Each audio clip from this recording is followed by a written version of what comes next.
Hello guys, आज हम English grammar देखने वाले हैं। दोस्तों, लाइक और सब्सक्राइब करना मत भूलेगा और बेल आइकन को प्रेस करना। तो let's start English grammar. Welcome students. Today we are going to learn basic concepts of English grammar. Actually, English is not difficult language if you get the proper knowledge or basic knowledge of English construction or sentence construction. मेरे dear students, बघा मित्रांनो, आपण आज जेव्हा इंग्रजी भाषा शिकतो तर इंग्रजी भाषेचा एक आपण बाऊ केलेला आहे की फार अवघड आहे, समजण्यास मुश्किल आहे. परंतु मित्रांनो, जशी आपण लहानपणापासून आपली मातृभाषा शिकत असतो त्याचप्रमाणे तेथे कोणतेही बेसिक कन्स्ट्रक्शन आपल्याला कोणी शिकवलेले नसते. पण ही इंटरनॅशनल लँग्वेज आहे, आपली मदर टंग नाहीये, म्हणून आपल्याला त्याची बेसिक कन्सेप्ट आपल्याला क्लिअर होणं गरजेचे आहे. पण आपण 8वी मध्ये जातो, 9वी मध्ये जातो आणि म्हणतो I can't read, I can't understand how to write, I can't understand how to make sentences. But you should know actually the basic things of English language. तर बघा मित्रांनो, प्रथमतः बघा, त्या इंग्रजीमध्ये कोणतीही भाषा असेल तर त्या भाषेमध्ये ती भाषा बनवण्यासाठी काही लेटर्स असतात, काही अल्फाबेट्स असतात. तर प्रथम हे अल्फाबेट समजून घ्या. त्या इंग्लिश भाषेमध्ये तर आपल्याला पाहिलं तर किती 26 अल्फाबेट्स आहेत. हे 26 अल्फाबेट्स आहेत, प्रत्येक भाषेमध्ये असतात. हे अल्फाबेट्स मिळूनच ही शब्द तयार होत असतात. आणि तर बघा, ह्या इंग्लिशमध्ये there are 26 alphabets in English and these alphabets are also called letters. Okay, 26 letters. तर हे 26 लेटर्स जे आहेत बघा, हे 26 अल्फाबेट्स हे काय केलेले आहेत, यांची विभागणी 2 गोष्टींमध्ये केलेली आहे. हे जे लेटर्स आहेत, वन आहे vowel sound, vowels and consonants. तर बघा, तर हे vowels and consonants. In English there are 5 vowels and remaining 21 consonants are there. Okay, now say. आणि वॉवेल्स आणि कॉन्सोनंट्स याची मिळून आपला अल्फाबेट्स बनलेले आहेत. हे जे लेटर्स आहेत, इंग्रजी भाषेमध्ये असणारे 26 लेटर्स आहेत.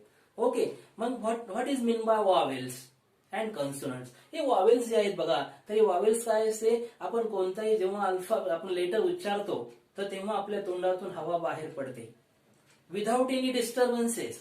जेव्हा when air comes out of our mouth without any disturbance, it is called vowel. Okay, आणि हे कोणकोणते वॉवेल्स आहेत मग, now see, A, E, I, O, U. When we utter these alphabets, these letters, the air comes out freely through our mouth. कोणताही disturbance न होता हवा आपल्या तोंडातून बाहेर येत असते. पण त्याचबरोबर राहिलेले जे रिमेनिंग कन्सोनंट्स आहेत बघा, हे 21 कन्सोनंट्स आहेत. हे कन्सोनंट्स त्याला व्यंजन म्हणतो आपण आणि वॉवेल्सला स्वर म्हणतो. हे कन्सोनंट्स जेव्हा आपण उच्चारतो तेव्हा आपलं तोंड ब्लॉक होत असतं. हवेला जेव्हा तोंडातून बाहेर हवा पडते तेव्हा ती डिस्टर्बन्स तिथे झालेला असतो. P, Q, T, S, M, N, O, that is G, के.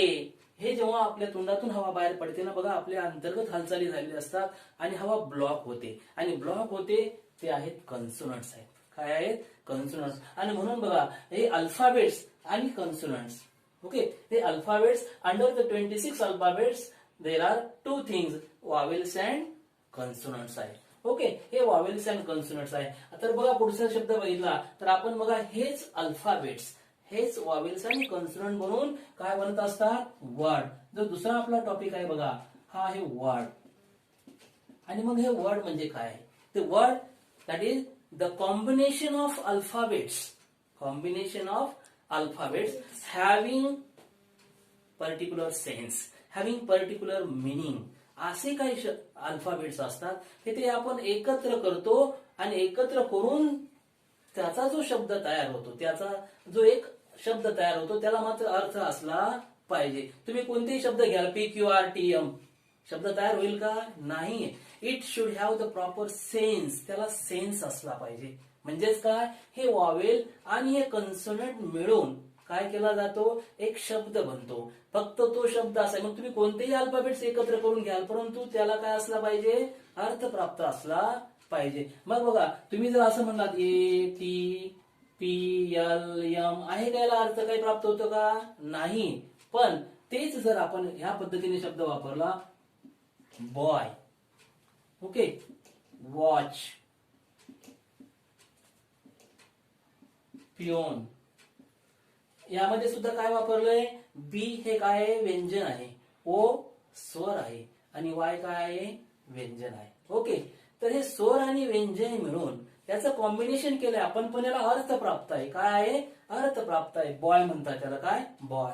याला काय म्हणतात, वॉच म्हणतात. पण आता बघा, हे एल आणि टी आहे, एम आणि पी आहे, याला अर्थ आहे का काही? नाहीये. एम पी ओ के कोणताही अर्थ प्राप्त होत नाही.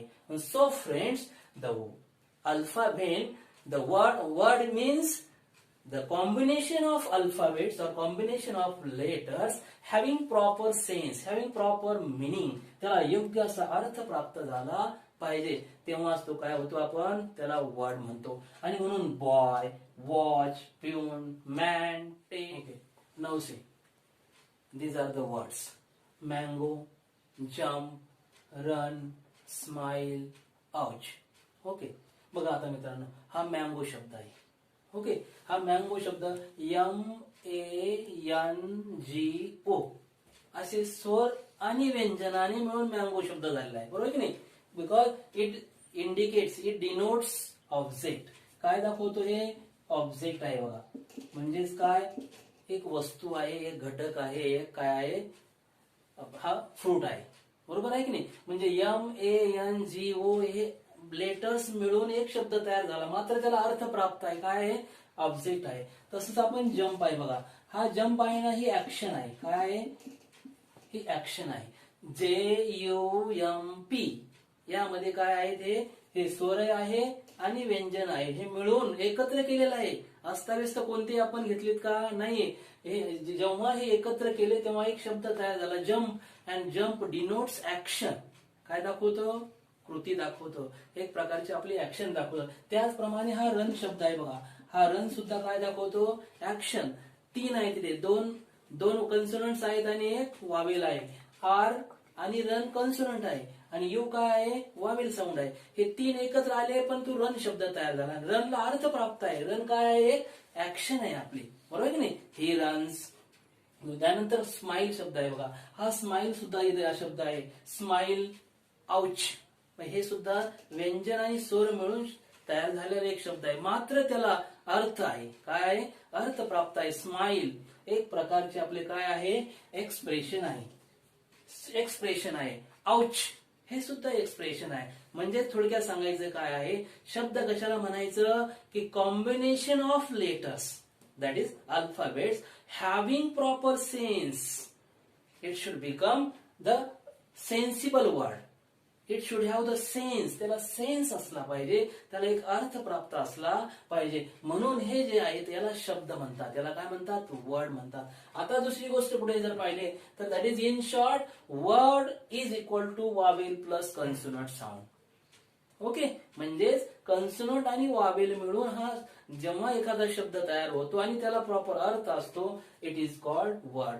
आता दुसरी जर गोष्ट आपण पाहिली बघा, तर काय आहे, तर सिलॅबल आहे. म्हणजे हा सिलॅबल जेव्हा कन्सेप्ट आपण पाहिजे आपल्याला, तर सिलॅबल म्हणजे काय आहे बा, एखादा शब्द आहे. ओके, आणि त्या शब्दामध्ये 1, 2, 3, 4 असे सिलॅबल मिळून तो शब्द तयार झालेला असतो. इंग्लिशमध्ये एक कन्सेप्ट आहे, ही सिलॅबल आहे. म्हणजे सिलॅबल म्हणजे काय, का जेव्हा आपण एखादा शब्द उच्चारतो ना, तर त्या शब्दामध्ये कुठेतरी खंड पडतो.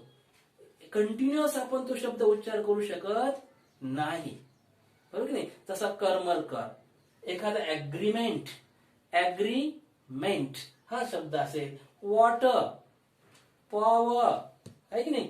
Cat, dog, fish.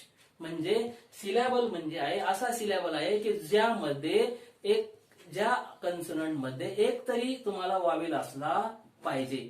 म्हणजेच कन्सोनंट आणि वावेल मिळून तयार झालेला तो काय असतो, सिलॅबल असतो. बघा आता कॅट हा शब्द आहे बघा, कॅट कॅट कॅट उच्चारताना आपण कुठे थांबतोय का, नाही. एकाच वेळेस कॅट हा शब्द उच्चारतो, म्हणजेच हा 1 सिलॅबल असणारा शब्द आहे. काय आहे, 1 सिलॅबल. आपण थांबत नाही.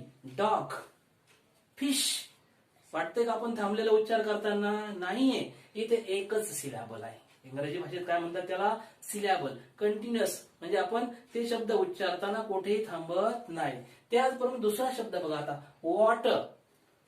वॉटर आहे की नाही, वॉटर. म्हणजे इथे बघा या पद्धतीने आहे, वॉटर म्हणजे WAT, वॉटर. वॉ आणि ट म्हणजे या पद्धतीने काय झाले आहे, इथे 2 सिलॅबल आहेत.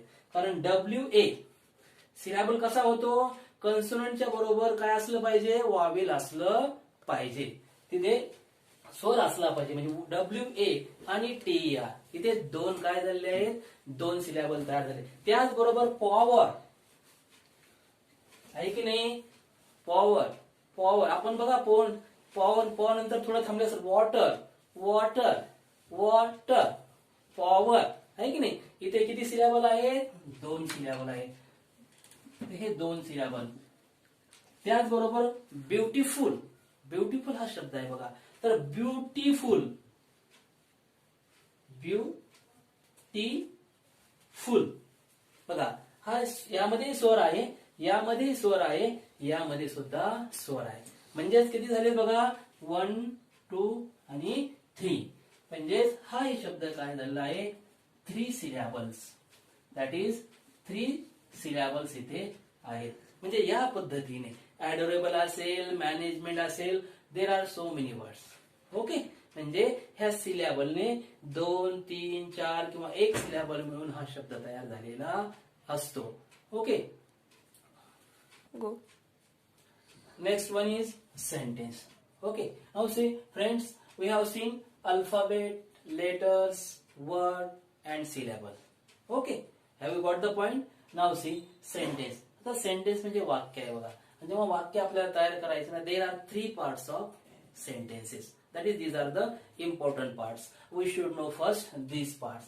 जेव्हा वाक्य तयार करायचं असेल ना बघा, की मराठी आणि इंग्रजी भाषेमध्ये वाक्य बनवण्याची पद्धती वेगळी आहे.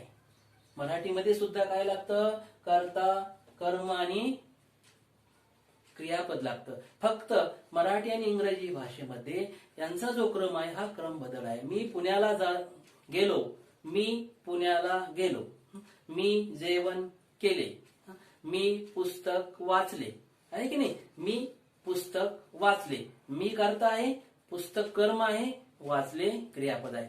पण तेच इंग्रजीमध्ये काय, आय रेड अ बुक.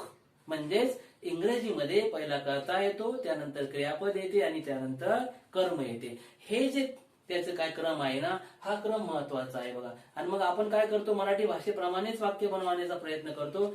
सगळ्यात थोडासा चेंज आहे फक्त वाक्यामध्ये. इंग्रजी भाषेमध्ये कर्ता, क्रियापद आणि कर्म अशी त्याची रचना असते. तर बघा आपण नंतर आपण